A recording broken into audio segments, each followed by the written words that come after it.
So in that music, if you listen to the lyrics, Beyonce is trying her best to cast spells on serious Christians, trying to let them to be flexible, to be flirty, to be like Jezebel. And she's saying that nobody's gonna judge you. Damn, this is crazy. And we have a lot of churches out there supporting Beyonce, supporting her vibes. And I'm like, are we serving God or are serving this woman? And the bad thing about it is that she got her own church.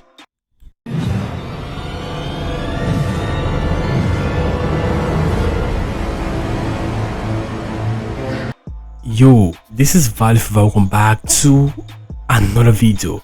So as you guys already know, Beyonce dropped a new album called Renaissance, and in that album she had a track called Church Girls. Now that particular music called Church Girls have brought a lot of controversies in the Christian community. So I'm about to give my own point of view. I've seen some other Christian leaders coming out bold and giving their own point of view.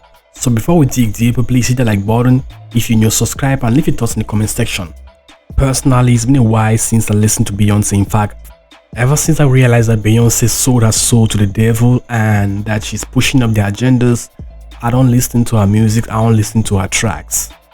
But due to these controversies, I had to fall back to Beyonce and listen to her musics. And guess what? A lot of spells were casted on that particular track, that Church Girls. That's what I could discern from the spirit. So when Bishop Wooden came out exposing and insulting Beyonce for doing that music audio, a lot of people were very angry with his reaction to that. And people were saying stuff like, don't judge, don't say this, don't do that, stuff like that. I couldn't believe my ears that people were angry because a pastor comes out trying to expose the truth.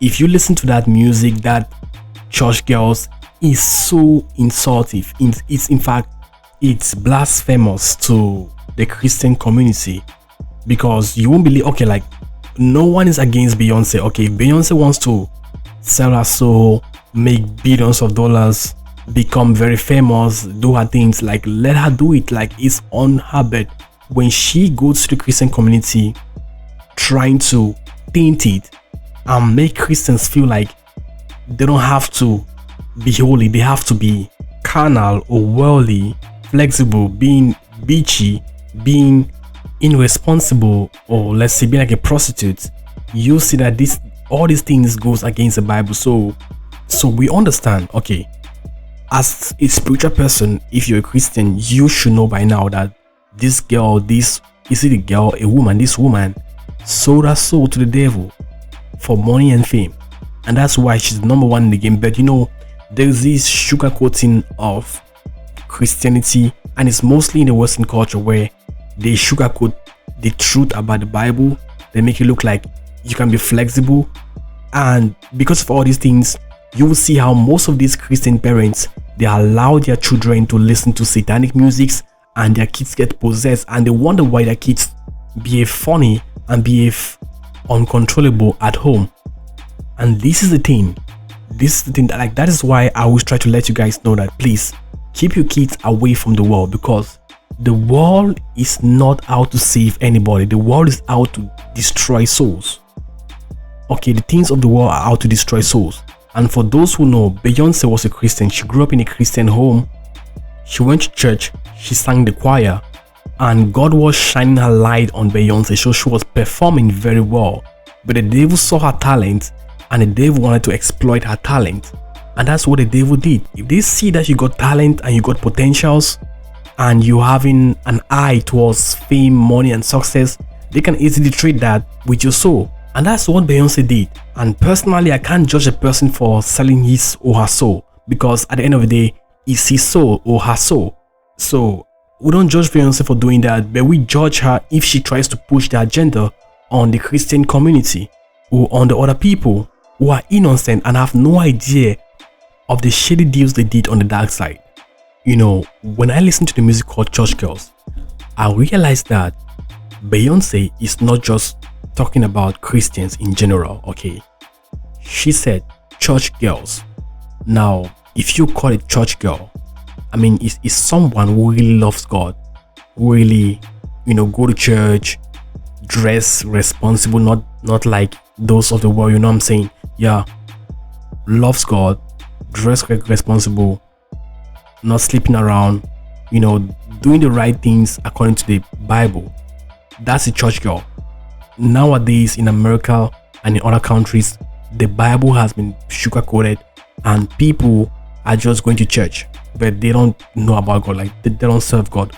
But in this music in particular, Beyonce is addressing those that are serious in their Christianity, those that are serious in their spirituality, those that are serious in their religion. It's not just any kind of church goer.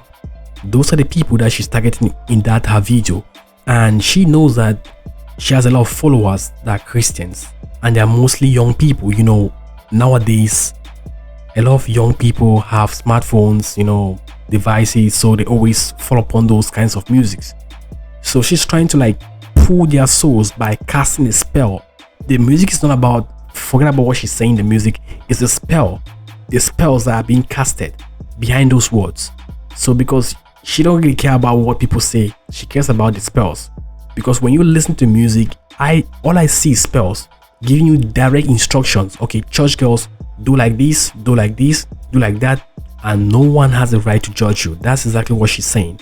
So she's trying to let people that are serious in this Christian walk to be flexible, to go around shaking their ass, you know, being whorish, you know, stuff like that. Like, so this is exactly what this bishop came out and was trying to let his followers, you know, trying to let it, because like it's not about Beyonce, it's about our younger ones, because they're the ones that are being influenced by peer pressure, social anxiety, and all the rest. They are being influenced by all these things, but grown-ups don't really care about these things anymore. So looking at that, I don't see any reason why a person, because we have some fake Christians out there, you know, that have sugarcoated the Bible.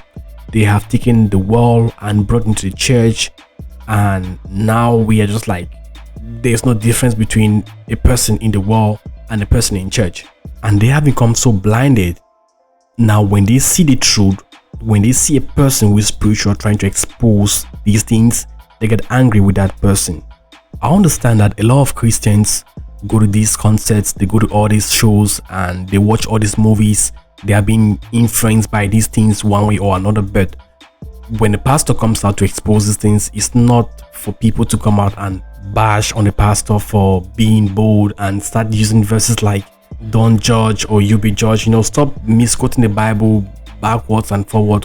What is right is right, what is wrong is wrong, and if people come out exposing what is wrong, let it flow. But you know, mostly people that are sweet with these things are the ones that are angry and are being religious by going to the Bible and looking for passages that favor them so that they can use to backlash on people that are trying to wake the sleeping masses. Now, all I can say to you is this: when you sell your soul to the devil, you get the short end of the stick.